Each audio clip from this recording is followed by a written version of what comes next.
네, 안녕하세요. 5분 강의 세무사 김하나의 영수증입니다. 오늘은 저와 함께 계속해서 불이익에 대해서 공부를 해볼 텐데요. 특별히 우리 그 세무조사를 받을 때 최근 들어서 더욱 그래요. 최근 들어서 뭐 세법상 잘못된 거 큰 틀에서도 조사가 많이 일어나긴 하지만 많이들 이제 그런 부분들이 잘 지켜지고 있기 때문에 디테일하게 지출증명 서류에 관해서 개정 과목별로 여러 가지 검토를 해서 추징을 하는 사례가 점점 늘어나고 있거든요. 특별히 우리 접대비나 복리후생비 그리고 차량 유지비 같은 경우에는 중점 검토 사항으로 많이들 보고 있습니다. 여기서 우리가 생각해 봐야 할 지출증명 서류 에 대해서 공부를 해보도록 하겠습니다. 먼저 접대비입니다. 접대비가 가장 말이 많죠. 접대비처럼 애매한 개정 과목이 어디 있습니까? 자, 접대비라는 건 뭐냐면 사업상 뭐 특별하게 제한화 용역이 오고 간 건 아니에요. 우리 업무를 이제 뭐 성사시키거나 사업상 필요에 의해서 거래처에게 이제 지출되는 경비들을 얘기를 하는데요. 이거는 지출 명목하에 불구하고 그냥 이제 접대성으로 보여지는 건 전부 다 접대비로 봐지는 거예요. 근데 또 접대비한테 논란이 되는 게 뭐냐면 얘가 접대를 한 건지 아니면 내가 광고 목적으로 광고 선전비로 쓰는 건지 뭐 이런 거에 대한 실질적인 문제가 발생하기도 하겠죠. 이제 우리 그 세법에서 그냥 구분하는 기준은 이렇게 생각하시면 될 것 같아요. 특정 거래인이나 상대방이 있으면 접대비로 보실 가능성이 크고요. 불특정 다수에게 제공되는 어떤 그 뭐 견본품이라던가 이런 것들은 광고 선전비로 보는 편이 합당하겠죠. 그렇죠? 자, 접대비의 지출증명 서류로는 이렇게 있습니다. 건당 일단 접대비는 1만 원이 초과되면 무조건 정규증명 서류를 받으셔야 돼요.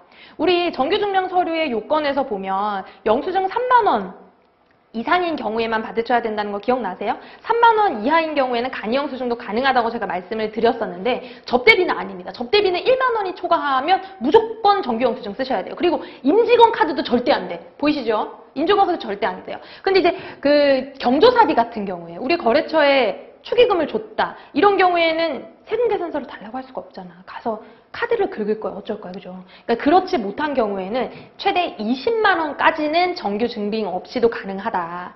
근데 20만 원 넘게 받으려면 무슨 수를 써서라도 받아와라. 안 그러면 몽땅 다 부인하겠다. 이런 규정입니다. 자, 경비 당연히 부인되죠. 정규 영수증을 안 받아오면 경비 부인돼요. 근데 경비가 부인되니까 가산세는 없는데 경부 부인이 조금 특별합니다. 경조사비 20만 원인데 예를 들어 30만 원 줬습니다. 그러면 얼마가 부인될까요?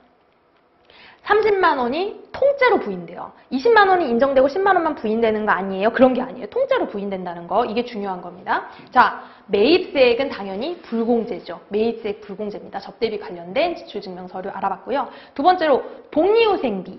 복리후생비의 지출증명 서류는 좀 이제 그 사례를 드려볼까요? 첫 번째로 우리 직원들이 밥을 먹은 경우가 있겠죠. 식대 등으로 이용한 지출증명 서류들 정규영수증 반드시 수취하셔야죠. 세금계산서 받을 수 있고요.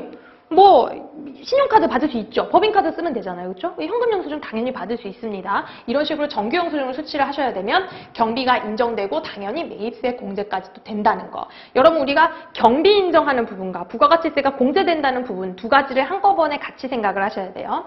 두 번째로 우리 4대 보험 사용자 부담분을 납부하는 경우가 있어요.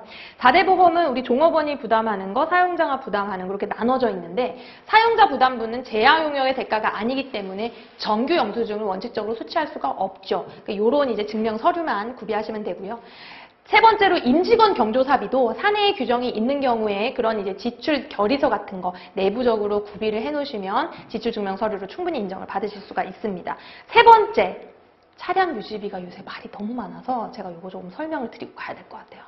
차량, 자동차를 구입할 땐 여러분 일단 구입 시점에 어떤 영수증을 받아야 하는가.